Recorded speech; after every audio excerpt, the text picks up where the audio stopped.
Shalom, shalom, Israel. First and foremost, I want to give all honor, glory, and praises unto YAHAWAH, BAHASHEM, YAHAWASHI, BAHASHEM, WCGUERKIEJEJKKVUKEFHIUVGYJGUKERIHU. Double honors to the elders and apostles of the great millstone, and shalom to my AHPARYAM, YAHAWADH, who are diligently waiting to be delivered from this final captivity. This is Brother Kawakab coming at you with another lesson. Proverbs chapter 16, verse 18. Pride goeth before destruction, and an haughty spirit before a fall. So, today's lesson is going to be talking about, the pride these Israelites have, all right, in terms of wanting to be, just wanting to be important, all right. Now, the thing is, I've seen this in many different instances, okay.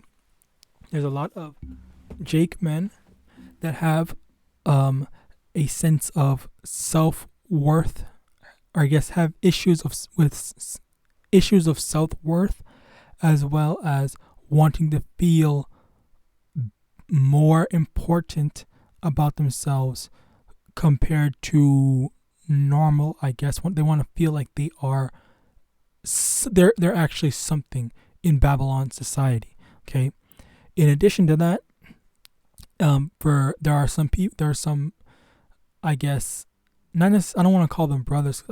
I honestly, they might not actually be brothers, and I think it's kind of disrespectful to the actual sincere that are actually in this truth. So, there are brothers. There's not brothers. There are people, Jake's pseudo brothers, I guess, that are in this truth that want to be in high positions, yet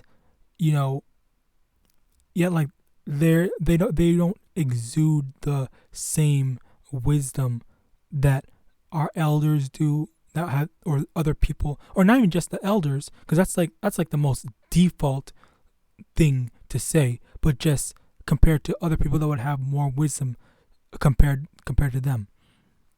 And the thing is, it all goes back into this lost sense of self-importance, man. All right, and it is. I will say, it is sad that we as Israelite men, we need to find something to make us feel like we're worth something. All right, it is sad about that, but at the same time, like the Lord genuinely set this up for a reason, actually. And I just closed out a tab that had this. Let me actually try to see if I can get it back.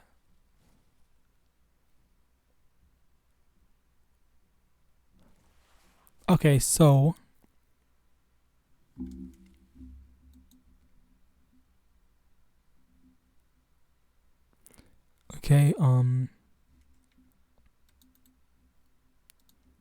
where is it?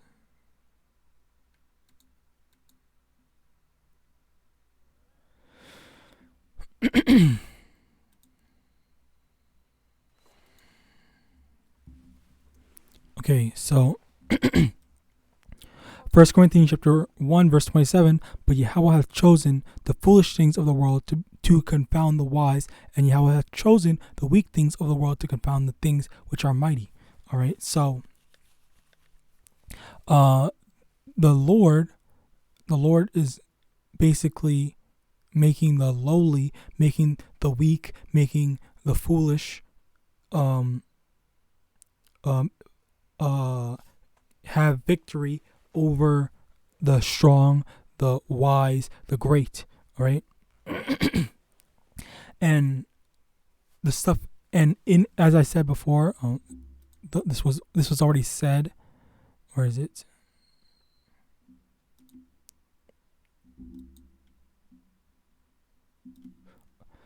Matthew chapter 23 verse 19, and whosoever shall exalt himself shall be abased, and he that shall humble himself shall be exalted. All right. So let me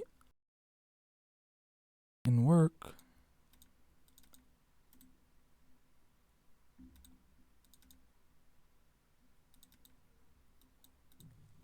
So now let's look at the definition of the word abase.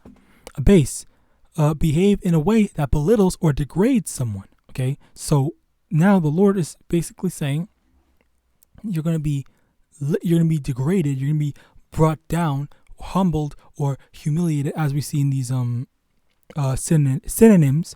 All right, you're going to be brought down, dropped down a peg if you're exalting yourself. All right, and then if you on the flip side, if you humble yourself, if you acknowledge that, you know what, we are lowly, because in all actuality we are in fact lowly. Like, we don't deserve any of the mercy that we have been given by YAHAWAH and YAHAWASHI. We all deserve a slow and painful death by the the up and coming destruction that Babylon's going to receive. Okay, we don't deserve the mercy, but it's because YAHAWAH and YAHAWASHI is merciful. Okay, way beyond what we deserve, that He is showing mercy towards us. All right, it's lucky in my throat. But this is the thing, like, the people or the Jakes that try to think more of themselves. Like, there's obviously there is a time where you do need to have leadership. Okay, and there needs to be someone to put themselves in a position of leadership, of course. But at the same time, like, let me also get this precept.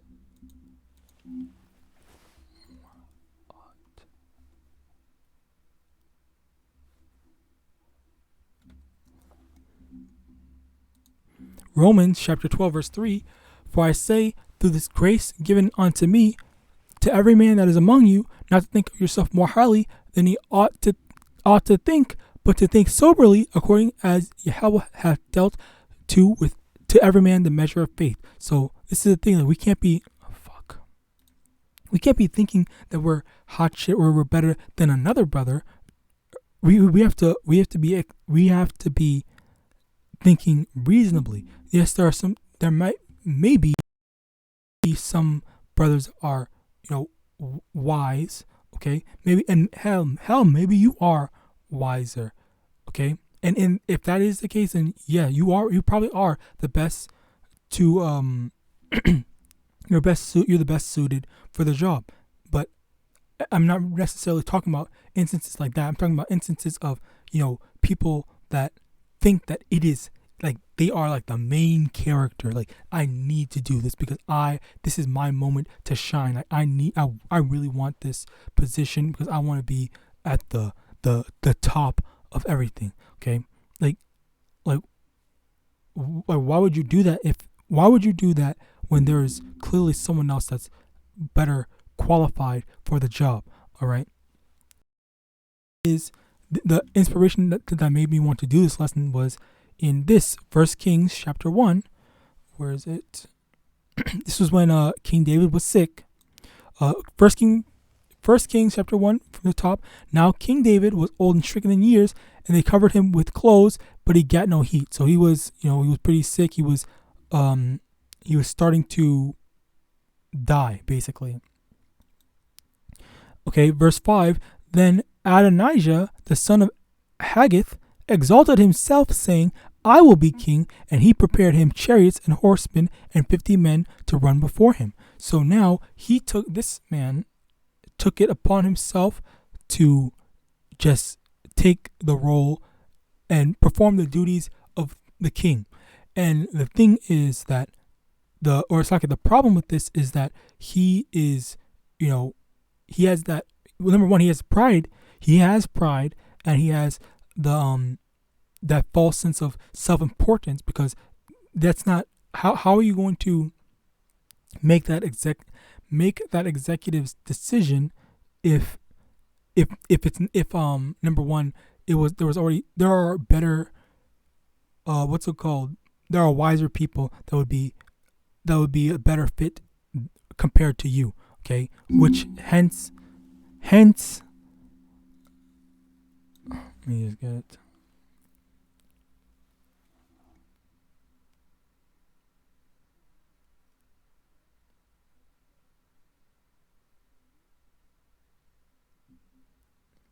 First King chapter 1. Go and get thee in unto King David, and say unto him, Didst not thou, my lord, O king, swear unto thine handmaid, saying, Assuredly Solomon thy son shall reign after me, and he shall sit upon my throne? Why then doeth Adonijah reign? All right, this is the thing. Like, why is it that Adonijah is reigning if it was already established that Solomon was going to reign afterwards? Okay, but then he has that false sense of self-importance. All right, because I cannot stress this enough. He has that sense of self-importance, thinking like, oh yeah, I'm the best for the job, I'm this, that, and third. He has that delusion about him, thinking like I am him, like I am that dude. Okay, but why do you want to reign? And with all the, especially with all the, maybe not yet, but with all the at this point in time, future kings that were basically going to go off and not keep the commandments of Yahweh Hashem Yahawashi, like why are they so gung ho? And it's like I mean, obviously there's a reason why people want to be king. Yes, of course. But I mean in a spiritual sense, like if we are truly Israelites, if we are children of Yahweh Hashem Yahawashi, shouldn't we not be going after the best possible results that honor what Yahweh Hashem Yahawashi wants most? Okay, like for me, for example, I am, if what's it called?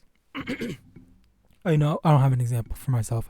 I involve myself. Basically, just like if we're in this time frame of, oh yeah, who's gonna be king, then the best thing would be either, oh, let's go ask David who's gonna be king, or if he didn't know, all right, but I'm pretty sure he did know. He just wanted to take advantage of King David's sickness. But maybe that's just me being malicious and holding him to a bad standard. But anyway, regardless, the thing is, he was trying to be opportunist, and he didn't think, okay, you know what, let me either ask King David, let me ask the priest, let me ask Yahweh Hashem Yahawashi, like literally anyone. He just said, I want to do it, I'm going to go do it. When, you know, what could possibly, what were the potential troubles that we would have had to go through, which eventually, you know, at the end of the day, it still did happen. All right, like all the different kings that reigned after Solomon, all right, all the wicked kings that reigned after Solomon, they basically went off, and we lost our kingdom. All right, so now we're waiting for Yahawashi to return, and for Yahawashi to and for Yahawashi to you know, reign in our stead. All right, so reign in order to, you know, reign righteously and do everything in righteousness. All right, and again, like, it's just like, why? And also there was another example of Brandon T. Jackson kind of wanting to, when he did dip his foot, I guess, in the truth, when he was talking to Sakari, I think a bit, he did kind of want to unite all the camps together. When that's a prophecy that Yahawashi is going to do. Yahawashi is going to unite the thing, but like, it's not just because you're a celebrity doesn't mean that all the camps are going to like fold and, you know, kiss your ass just because you were big in you were big in Hollywood. Like that's kind of that was honestly pretty arrogant of him, and he was definitely going off, just as he's going off now. Matthew chapter 8, and also, I want to move on to, you know, what is waiting for us in the kingdom of heaven. For thinking like this, thinking more highly of ourselves than we ought to think. Okay, as we read in Romans chapter 12 verse 3, Matthew chapter 18 verse 3. Verse 4, whosoever therefore shall humble himself as this little child, the same is the greatest in the kingdom of heaven. All right. So if we have humility as a young child, if we think so lowly of ourselves, okay, and if we acknowledge that, you know what, we aren't great, we aren't supreme and whatnot, okay, we aren't hot shit, then that's when, you know, we're going to be the great. What does the scripture say? Matthew chapter 19 verse 30, but many that are first shall be last, and the first and the last. Matthew chapter 19 verse 30, but many that are first shall be last, and the last shall be first. So the people that were at the bottom, they're going to be at the top, and the people at the top are going to be at the bottom. All right, and that's primarily these people that are exalting themselves, okay, thinking, oh yeah, I need to be at the top, I need to be this stuff, okay. Yes, of course, I'm not talking about everyone. I'm just talking about the people that are that have too big of a sense of self-importance, okay. They think they're too hot, they're hot shit, they're more important than other people, okay. And when we need to acknowledge that, you know, we are nothing. Yes, there is needs for leaderships, but that doesn't take away from the fact that we need to acknowledge that, you know, we need to acknowledge that we are not greater or better than another brother that's in this truth, because that same brother might have some better understanding than you, all right, have more wisdom than you, have more knowledge than you, or just might be more capable than you overall, all right. But if you're just disqualifying him just because you want to be at the top, not because you're the most qualified, but because you want to be in a position of leadership, then that's when you're just going off, okay. So with that, I hope this lesson was edifying. I want to give all honor, glory, and praises unto YAHAWAH, BA'Hashem, YAHAWASHI, BA'Hashem, WCGUERkiejejkhkvukefhiuvgyjgukerihu. Double honors to the elders and apostles of Great Millstone, of Bible and Shalom.